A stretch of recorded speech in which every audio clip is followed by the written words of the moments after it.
Justin Tomlinson. Thank you, Mr Deputy Speaker. And it's a pleasure to respond to the honourable member for Motherwell and Wishaw in what was a very well thought through, constructive and challenging contribution for which, apart from perhaps the odd comment about the government's record, I wholeheartedly agree. And I'm not actually surprised at the quality of the speech that came forward, because myself and my fellow DWP Minister were commenting that the honourable member is probably the most prolific on parliamentary questions in our department and keeps us very active as we arrive to the office every day. And there were 4 asks, and I will cover all 4 of those asks, which are a yes across all 4. So first of all, as a government, we are proud that in the last 5 years alone there's been an additional 950,000 more disabled people in work, and we hope to see a further million by 2027. But the honourable member is right that we don't currently, under the Labour Force Survey, record the statistics of people with autism. Now, the National Autistic Society have done their own survey, and they've estimated 16% of the 700,000 adults with autism would be in work. And we are working now with the Office of National Statistics so we can get that part of the Labour Force Survey, and I would welcome that as the Minister for Disabled People. So very much on that.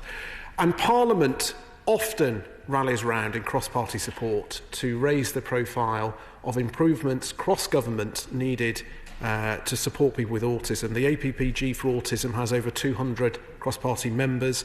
There is a Westminster Commission on Autism that brings together senior parliamentarians and leading members of the autism community. And there are a number of national and local autistic supporting organisations who are key stakeholders working to support various different government departments.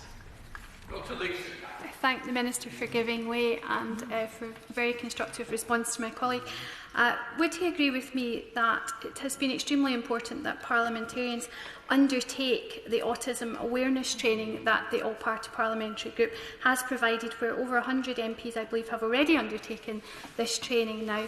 I've been very pleased to undertake that, and also that MPs should be undertaking the disability confident training to make sure that they're disability confident employers going forward.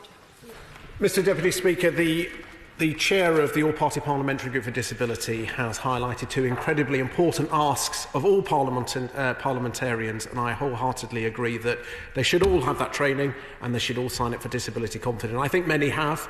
Many are very enthusiastic to support both those campaigns, but it does no harm to remind people to, even in busy diaries, that this is an incredibly important area. Now, the majority of the speech focused on employment opportunities, so that's where I'll start. And within the job centres, we are grateful for the work of the Autism Alliance, who helped develop the Disability Toolkit, providing comprehensive information on autism and hidden impairments. We also now have the bite-sized autism awareness learning that all of the job centres are looking at, and from that there's been many examples of good practice developed locally that we are now sharing across the job centre network, including, for example, calm and quiet sessions for claimants to come in. We also have the Disability Passport About Me, which encourages disabled claimants to disclose their disability and health conditions at an earlier stage, which then improves communication, ensures reasonable adjustments in advance, and allows their individual challenges to only be explained once. And that was an issue that was highlighted very clearly in that speech.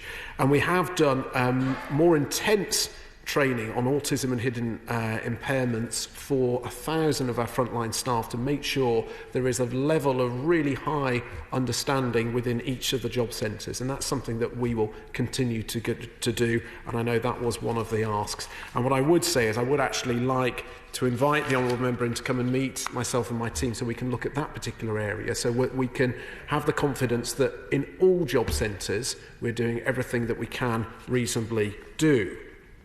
Now, across our support for people who could be classed as being further away from the workplace. We have the universal credit personalised support, which could just be simply signposting following the first conversation, or moving on to the work and health programme, or through the support of the personalised support package, including now 800 disability employment advisors and leaders, or the intensive personalised employment programme, which will be launched at the end of the year, which is very highly personalised and tailored to the individual's needs.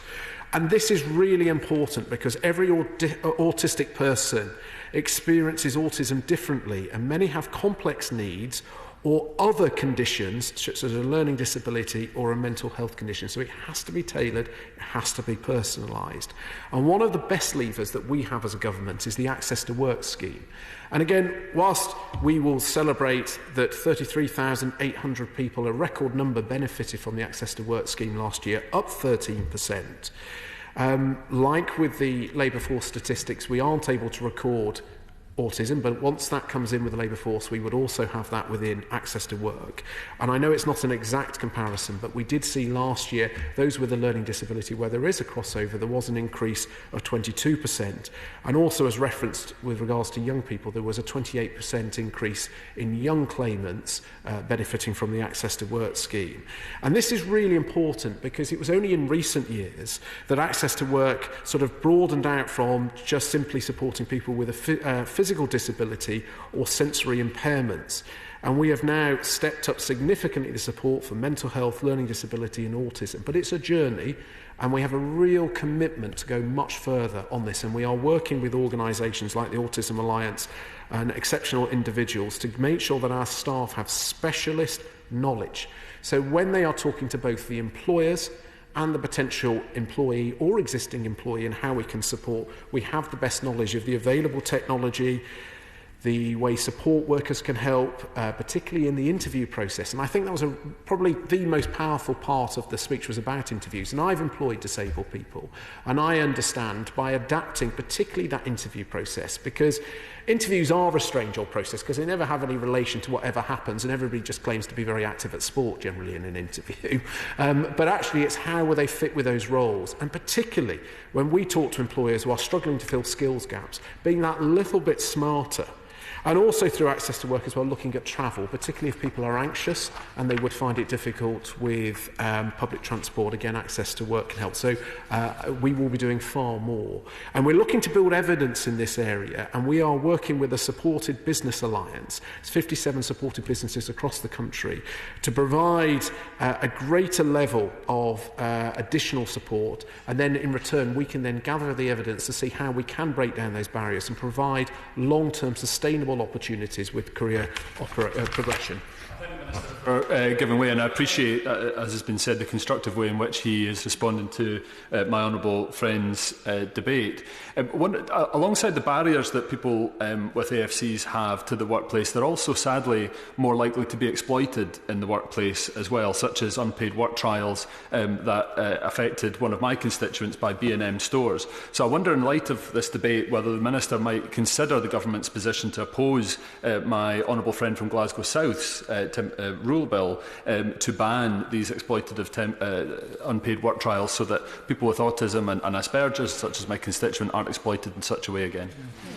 I am conscious of time, so I'll have to look into the details of those. But we are right that we absolutely have to do more to enlighten businesses of all sizes of the opportunities that those small changes and good practices can actually benefit not just the individual with autism, but actually the organisation that take them on. And I'm very proud. This is my second time as the Minister for Disabled People, and in the final few weeks of last time, I was able to push through opening up disability apprenticeships, removing the need to get a grade C in GCSE Maths and English for people who would qualify under the disability apprenticeship. And again, that's an important way that we as a government are trying to remove barriers.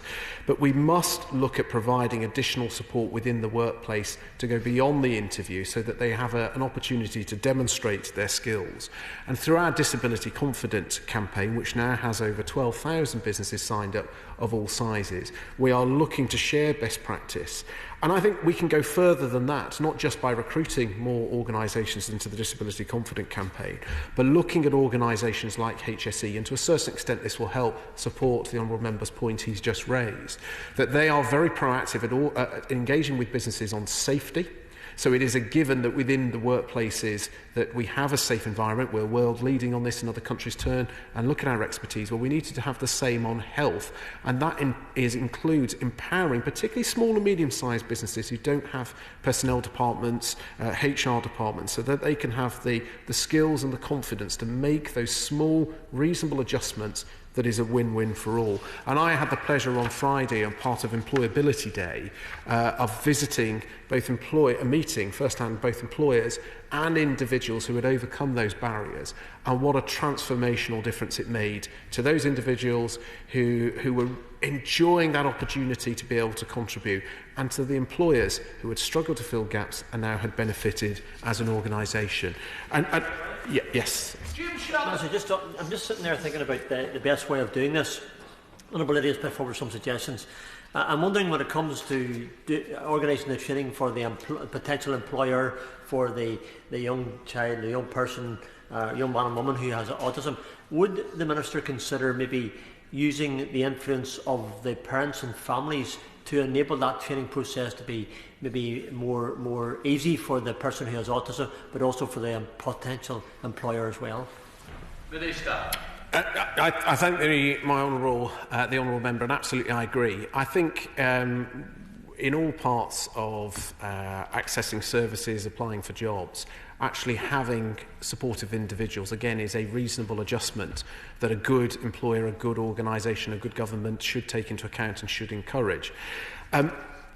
In the final moments, again, I wish to pay tribute. It's fantastic to see in an adjournment debate so many members coming to support, and I think that's a recognition of the quality of the speech that was delivered. It was a really important topic. I think there is much agreement across the House.